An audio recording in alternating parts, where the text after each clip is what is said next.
에스겔 20장 27절에서 32절입니다. 27절. 그러므로 사람아, 이스라엘 족속에게 선포해 말하여라. 주 여호와가 이렇게 말한다. 내 조상들이 이런 일을 저질러 내게 신실하지 못함으로 나를 모독했다. 20장은 이스라엘의 역사를 불순종의 역사로 고발하면서 이스라엘의 역사를 네 기간으로 정리합니다. 첫째, 이집트에 있던 기간. 둘째, 출애굽 이후 1세대.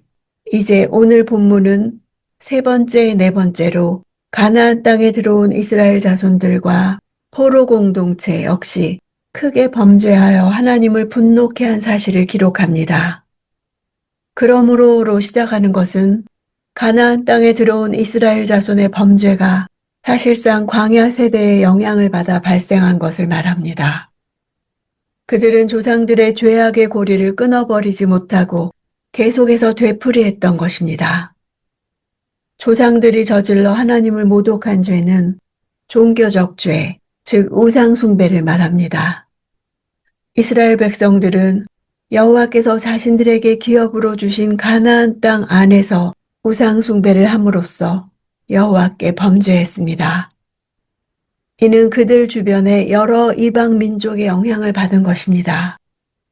모독하다는 단어는 원래 말을 통해 상대방의 가슴을 난도질하는 것을 뜻합니다.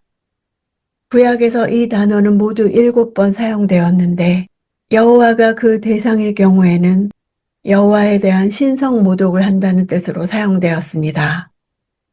그러한 죄를 범한 자는 이스라엘 중에서 끊어지는 심판을 당합니다.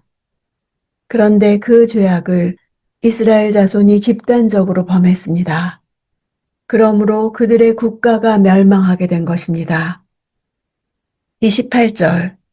내가 내 손을 들어 그것을 그들에게 주겠다고 맹세한 그 땅으로 그들을 오게 했을 때 그들은 어디든 높은 언덕이나 나뭇잎이 우거진 나무를 보면 그곳에서 우상에게 희생 제물을 바치고 내 분노를 자아내는 그 제물을 그곳에 바쳤다. 그들은 그곳에서 분향을 하고 전제물을 그곳에 부었다. 이스라엘은 가나안 땅에 들어갈 경우 그 땅에 존재하는 모든 우상들을 격파하고 여호와께서 지정하신 곳에 성전을 세워 오직 그분만을 섬겨야 했습니다.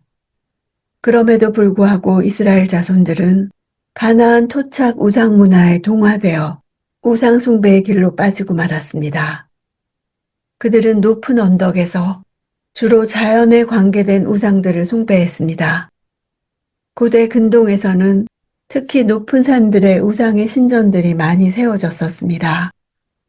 높은 산일수록 신적인 존재들과 가깝다고 생각했기 때문입니다. 나뭇잎이 우거진 나무나 거대한 바위들도 숭배의 대상이 되곤 했습니다.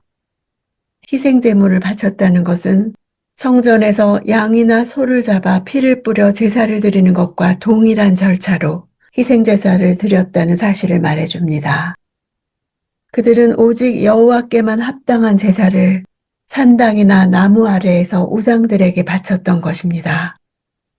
그들이 우상에게 드린 제물 가운데에는 하나님을 분노케 하는 제물도 있었습니다. 아마도 자녀를 화제로 드리는 제사를 말하는 것이라 추측합니다.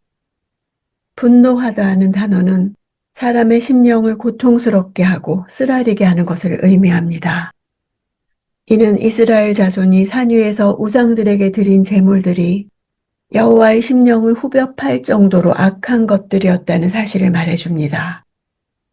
전제 역시 여호와께 독점적으로 드려야 하는 것임에도 불구하고 실체가 없는 우상에게 부어졌습니다. 이러한 측면에서 이스라엘 자손의 우상 숭배는 하나님을 하나님의 자리에서 밀어내는 반역적 행위라 할 수 있습니다. 29절. 그때 내가 그들에게 말했다. 너희가 찾아가는 이 산당이 무엇이냐? 그리하여 그 이름이 지금까지 바마라고 불린다. 산당에 해당하는 핫바마의 어근 바마는 원래 높다라는 뜻입니다. 이방인들의 우상 숭배 장소가 주로 높은 곳에 있었으므로 이는 우상 숭배의 장소를 나타내는 표현이 되었습니다. 너희가 찾아가는 이 산당이 무엇이냐 하는 여호와의 말씀은 하나님께서 그들에게 경멸조로 던지신 질문입니다. 여기에는 언어 유희가 있습니다.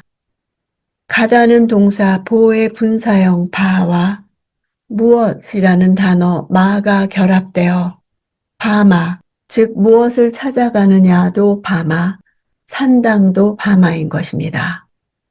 너희가 무엇을 찾아가느냐, 높은 곳이냐라는 경멸조의 책망입니다.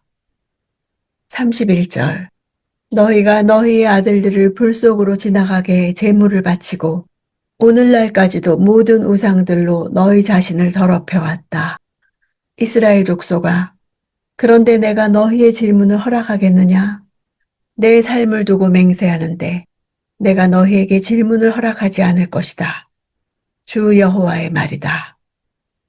앞에서 출애굽 1세대도 광야에서 드렸던 장자를 화제로 드린 죄가 가나안 땅에 들어와서도 계속되었습니다. 이스라엘 자손은 모압 지역에서 행해지던 사악한 자녀 인신 제사를 장자를 여호와께 드리라는 율법을 근거로 내세웠습니다. 오늘날까지도 라는 것은 에스겔 선지자가 살고 있던 바벨론 포로 공동체의 삶까지 계속 이어지고 있음을 보여줍니다. 이는 여호와께 묻기 위해 찾아온 장로들의 기준으로 오늘날까지라는 뜻입니다.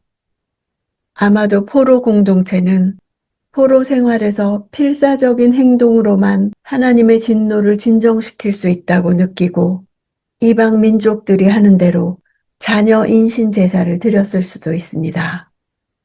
그들의 영적 도덕적 어두움은 너무도 심각해서 여호와의 진노를 일으킨 바로 그 행동을 함으로써 여호와의 진노를 달랠 수 있으리라 생각했던 것입니다.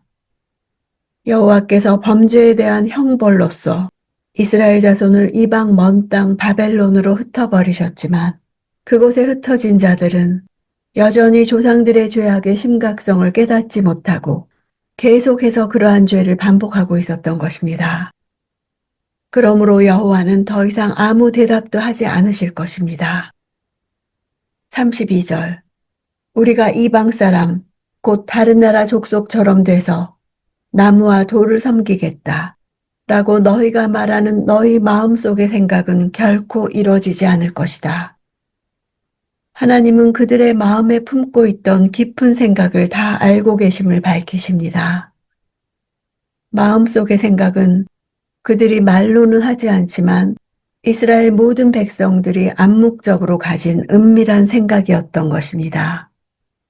포로 공동체는 예루살렘으로의 귀향이 헛된 꿈이라면 이방 족속처럼 나무나 돌로 된 우상이나 섬기기를 원했던 것입니다. 자신들이 받는 고난을 그들 조상의 죄 탓으로 돌리는 포로 공동체에게 조상들의 죄가 현 세대까지 따라왔으며 지금도 동일한 죄가 포로들 가운데 자행되고 있음을 밝히십니다. 가나안 사람들이 바알에게 제사를 지내던 산당이 이스라엘의 예배 처소가 되면서 여호와 종교가 오염되기 시작했습니다. 풍요 다산이 산당을 찾아 제사를 드리는 유일한 동기이자 목적이 됐습니다.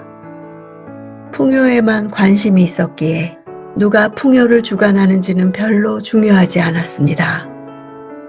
여호와와 우상이 공존하는 것이었습니다. 전심은 하나님 외에 다른 방법이 없어서 하나님만을 내 마음의 중심에 두는 것입니다. 하나님만 찾고 구하는 마음에 응답하실 것입니다.